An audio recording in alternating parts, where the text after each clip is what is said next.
Welcome to BalletWise. My name is Michael Wise, as host and as creator. And this is going to be part 2 of our series on how to become a professional dancer, where we're going to be talking about all the different facets that true professional dancers pretty much follow all the way through.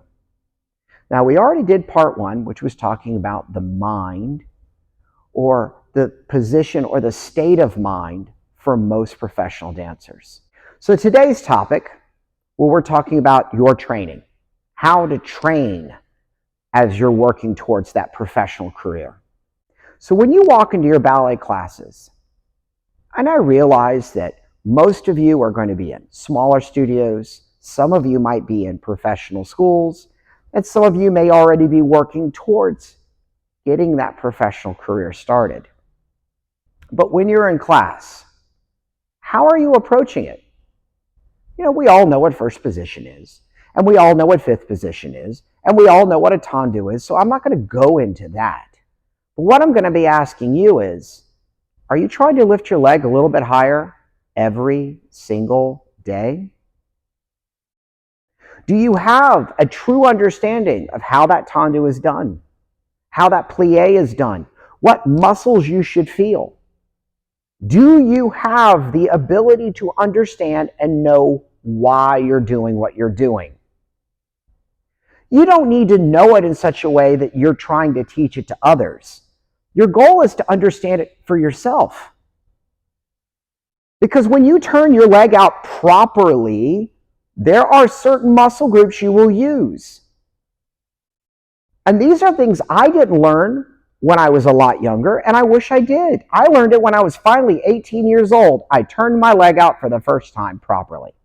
Why? Because someone explained it to me. So when you're in your classes, ask those intelligent questions. If they can't answer them during the class, ask them to stay after class and just go over some small stuff. Am I turning out properly? What's my port de bras and where should my arms actually be? Everyone learns differently, and some people learn by seeing, but the best thing to do is have that teacher tell you directly, because everyone's going to be a little bit different and there are different styles, but you have to understand what you're working in and how it works. And if you don't have that ability, well, then you need to start understanding it. Because ballet is difficult. It takes a lot out of us. And if you're doing it wrong, why?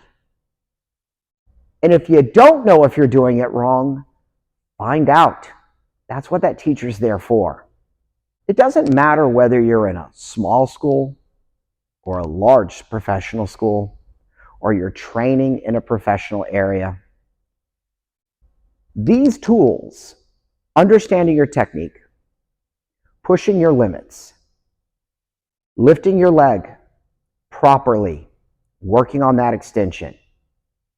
But let's also talk about what are the things you're doing outside of class. Being a proper technician and truly understanding your technique requires more than you just standing in the studio and doing what is being asked of you. Are you doing things to work on your coordination, improving your coordination? And we're talking not just your legs, but your upper body, your head, your arms, and your legs together. All I'm trying to tell you is look at some things that you might be able to do that you find enjoyment with, that might actually help you with your coordination. Don't just take ballet classes. Try some other forms of dance. Because you know what?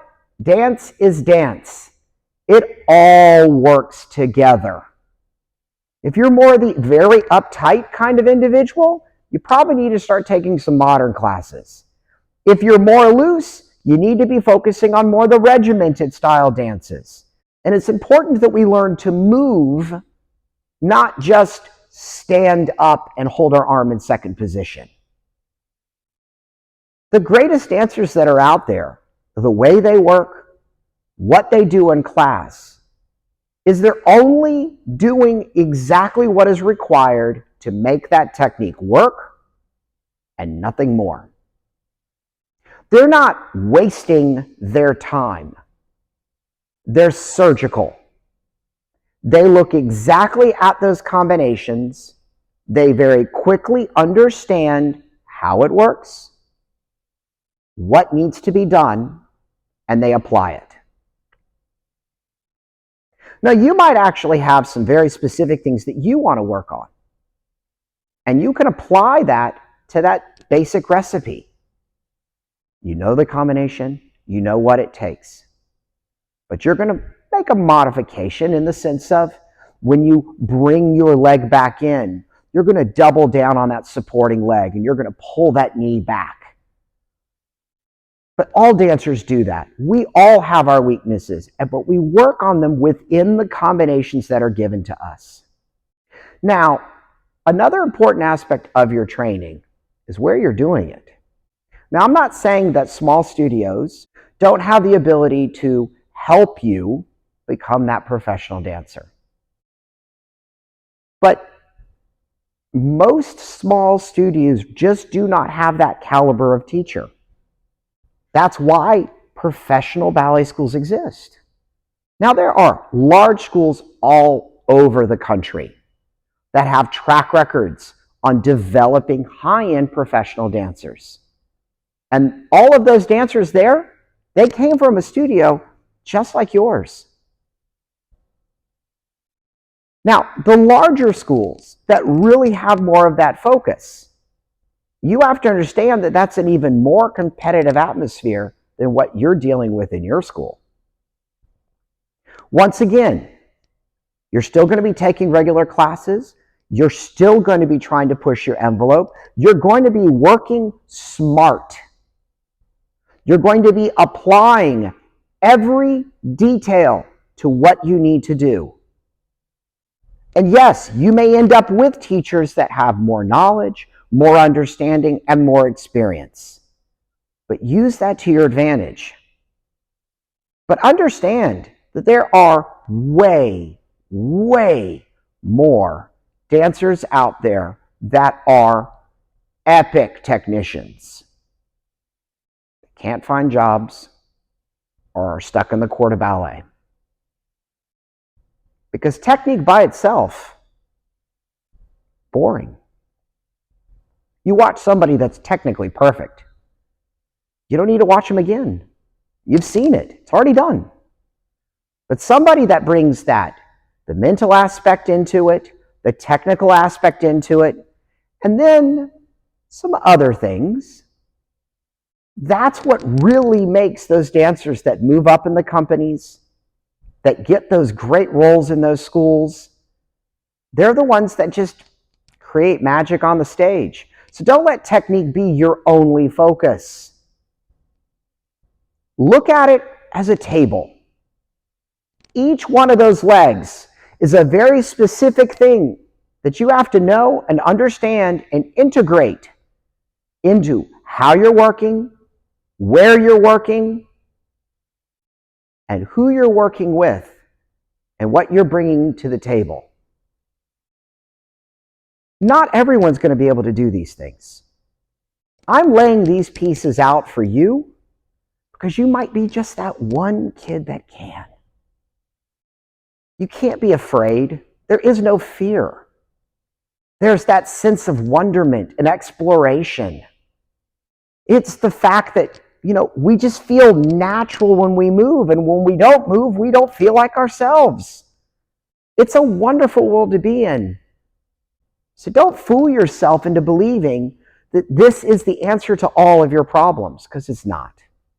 Remember, technique is important. Work harder, work smarter, push your limit, and never settle. I have a saying that I always tell all my students: never hold back. During my dancing career, when I'm in technique class, I'm working at my level. What does that mean? Well, if that means you have to do 8 pirouettes, you do 8 pirouettes. That's not showing off. That's working at your level. If that means that you have to push your leg just a little bit higher every single class, That doesn't mean you're showing off. That means you're working at your level. The best dancers in the world, they work at their level. They're not working at another person's level. They're not holding back because they're worried about what other people will think. They push forward because they want to see what else is going to happen. Think about that. Remember, holding back, no. To be one of the best requires you to think like one of the best, to work like one of the best.